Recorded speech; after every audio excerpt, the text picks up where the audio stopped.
샬롬. 오늘도 복되고 좋은 날이 밝았습니다. 오늘도 주의 말씀으로 하루를 시작할 수 있어서 참 행복한데요. 우리가 행복한 신앙생활을 위해서 기도 생활을 잘해야 된다, 기도를 잘해야 된다는 말씀을 나누고 있죠. 근데 이제 기도에서 어제는 끈질기게 기도해야 된다. 끈질긴 기도, 포기하지 않고 끈질기게 기도하자, 이렇게 말씀을 나눴습니다.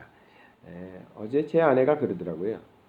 우리 정말 올 한 해 끈질기게 포기하지 말고 끝까지 기도해서 꼭 이루자. 우리가 하나님 앞에 약속한 것, 또 영혼을 구원하기 위해서 전도하고 있는 것, 또 주의 나라를 위해서 일하고 있는 것들 정말 끈질기게 하나님께 끝까지 기도하자, 이렇게 약속을 다시 하면서 어제 우리는 끈질긴 기도로 승리하자, 이런 다짐을 했었거든요.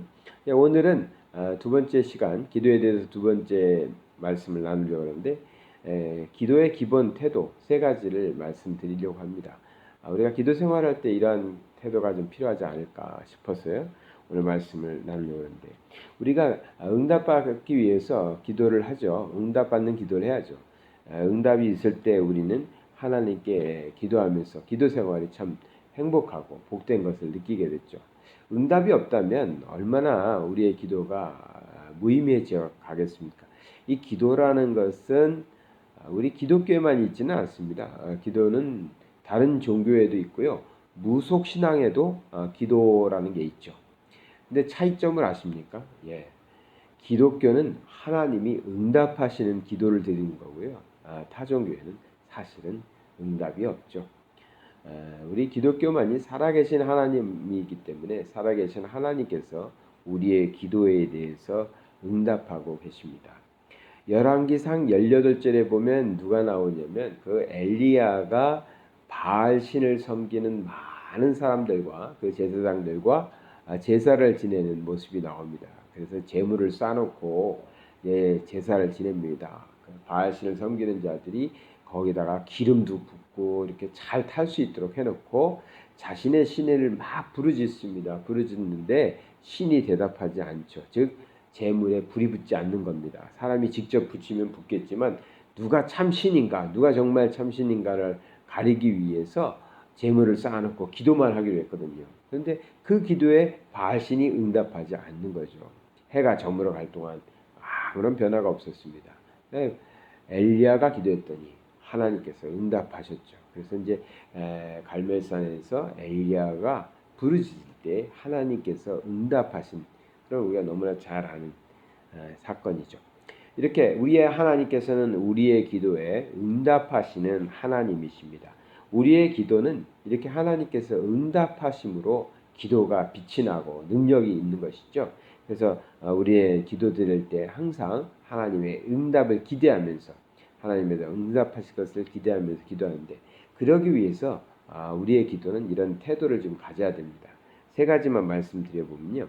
첫 번째 태도는 구해야 되는 것이죠. 이건 말할 것도 없죠. 구하지 않고는 응답받을 방법이 없죠. 마태복음 7장 7절에도 그랬고, 성경의 수많은 곳에서 하나님께 구하면 하나님께서 응답하신다고 말씀하고 계십니다. 야고보서 4장 2절에 보면 너희가 얻지 못함은 구하지 아니함이요 했습니다. 그러니까 우리가 얻지 못한, 즉 응답받지 못하는 것은 구하지 아니했기 때문에 응답받지 못한다. 그러니까 구해야 된다. 우리가 구하여야 한다는 것, 즉 기도해야 된다는 것, 기도해야 된다는 것. 누구나 기도하고 있는 것 같지 않습니까? 크리스찬이라면 누구나 기도하는 것 같죠. 사실 자세하게 들여다봐야 됩니다. 우리가 지금 새벽 묵상을 나누고 있는 우리 성도님들, 그 정도 되면 우리는 기도 생활을 하고 있죠. 근데 정말 우리 주변에 많은 크리스찬들이 있지 않습니까? 그들이 정말 하나님께 응답을 기대하면서 하나님께서 내가 구하면 하나님은 응답하실 거라고 믿고 구하는 그 기도 생활을 정말 다들 잘하고 있다라고 느껴지십니까? 어떤 이들은요, 하나님은 전능하신 하나님인 줄 믿으면서도 그 전능하신 하나님께 구하지 않고 신앙생활 하시는 분들도 있습니다. 기도 생활에 있어서 가장 중요한 게 구해야 된다. 근데 이것이 당연한 말인데도 그러지 못한 사람들도 있다라는 것이죠. 우리가 꼭 기도 생활에 있어서 잊지 말아야 되는 것은 구해야 된다는 것입니다. 제가 좋아하는 말씀은 예레미야 33장 2절과 3절인데 너무나 잘 아시죠? 예전에는 저희 집에 그런 이 성경 구절을 꼭 써붙이기도 하고 액자를 붙이기도 했었는데 요번에는 이사하면서 요번에 붙여놓지 못했네요. 또 다시 써서 붙여놓고 싶습니다. 이를 행하시는 여호와, 그것을 만들며 성취하시는 여호와, 그의 이름을 여호와라 하는 이가 이와 같이 이르시도다. 너는 내게 부르짖으라. 내가 내게 응답하겠고 내가 알지 못하는 크고 은밀한 일을 내게 보이리라. 아멘. 이를 이루시는 하나님께서, 결국은 성취하시는 그 하나님께서 우리에게 명령하시는 것 한 가지, 부르짖으라. 하나님께 구하라는 것입니다. 꼭 하나님께 기도하시는 생활을 통해서 응답받으시기 바랍니다. 두 번째로 우리가 기도할 때에 꼭 가져야 될 태도는 하나님의 뜻에 맞게 기도해야 한다는 것입니다. 이건 당연한 것 같지만 사실 그러지 않습니다. 사실 많은 기도가 하나님의 뜻을 구하지 않습니다. 많은 기도가 나의 당장의 절실함을 가지고 하는 기도가 많이 있습니다. 그렇기 때문에 우리는 항상 기도를 드리면서 하나님 뜻대로 구하려고 하는 그러한 신앙의 태도와 훈련이 필요합니다. 예수님께서 겟세마네 동산에서 십자가를 지시기 전에 기도하셨죠. 정말 땀방울이 핏방울처럼 될 때까지 기도하셨다고 표현합니다. 그런데 그 기도에 예수님께서 간절히 하나님께 구했습니다. 그리고 이런 말씀도 하셨습니다. 할 수 있으면 이 잔이 내게서 지나갔으면 좋겠습니다. 즉 이 십자가의 형을 지지 않았으면 좋겠습니다. 그런 기도를 드리죠. 예수님도. 예수님 입장에서 예수님도 그것이 힘든 겁니다. 피하고 싶은 겁니다. 그래서 그 기도를 드립니다. 그런데 예수님이 어떻게 기도를 마무리하죠? 그러나 내 원대로 하지 마시고 아버지의 뜻대로 되기를 원하나이다. 아멘. 그래서 끝나는 겁니다. 기도가요. 기도를 시작하면 당장 내게 절실한 게 있고 간절한 게 있죠. 또 소망하는 게 있죠.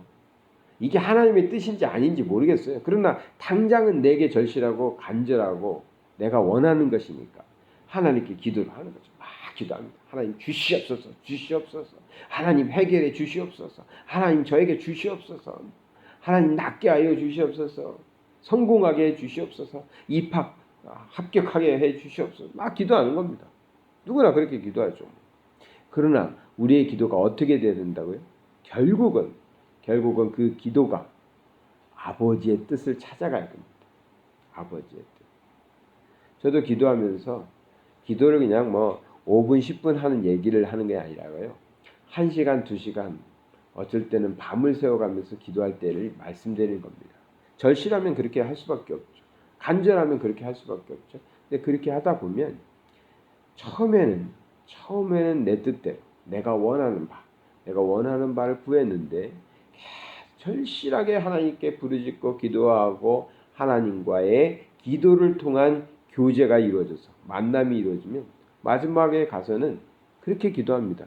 하나님, 지금까지 내가 이렇게 저렇게 하나님께 구했습니다. 그러나 이제 아버지 하나님께 구합니다.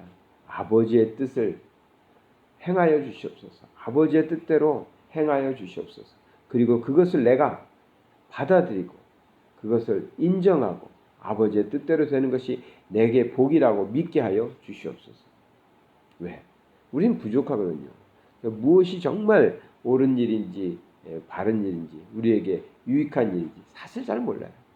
그래서 처음에는 그냥 우리의 원하는 바를 구합니다. 그러나 기도를 통해서 간절한 기도 생활이 계속되면서 여기 예수님처럼 아버지의 뜻, 하나님의 뜻을 구하는 기도가 되어야 됩니다. 그것이 우리가 가져야 될 기도의 태도입니다. 나는 계속 기도하면서 그런 것까지 생각하지 않고 기도했는데 그냥 내가 원하는 거 하나님께 구하고 아멘하고 끝냈는데 우리의 기도가 얼마만큼 더 앞으로 나가고 깊이가 더 돼야 되는지 좀 느낌이 오시죠. 이런 기도 생활이라는 것은 그냥 우리가 잠깐 하는 그러한 기도만을 말하는 게 아니죠. 정말 하나님과의 교제를 느낄 수 있는 그런 깊은 기도를 통해서 하나님의 뜻을 구하는 기도가 되어야 됩니다. 그리고 마지막 세 번째는 그런 기도가 어떻게 사실 가능할까 싶지 않습니까? 인간이 우리의 부족함을 구하기도 바쁜데 하나님의 뜻대로 되기를 원해서 기도한다고? 그게 정말 쉬운 일은 아니다. 이런 생각이 드시죠? 그래서 세 번째 태도가 필요합니다. 성령의 도우심을 받아서 기도해야 됩니다. 우리의 기도가 성령의 도우심으로 하는 기도가 되어야 됩니다. 즉, 내 안에 있는 성령께서 내 입술을 통해서 하나님께 고백하게 되어야 됩니다. 우리의 기도가 육신의 소리가 되어서는 안 된다는 겁니다. 내 안에 있는 성령이 나를 감화시켜서 아버지 하나님의 뜻대로 되기를 진정 원하는 마음에 기도가 나올 때까지 우리는 성령의 도우심을 구해야 됩니다. 그래서 성령의 도우심으로 기도하는 겁니다. 불의 혀같이 임한다고 표현하지 않습니까? 그래서 초대교인들이 그걸 방언이라고만 단편적으로 보는데 사실은 성령이 임했다.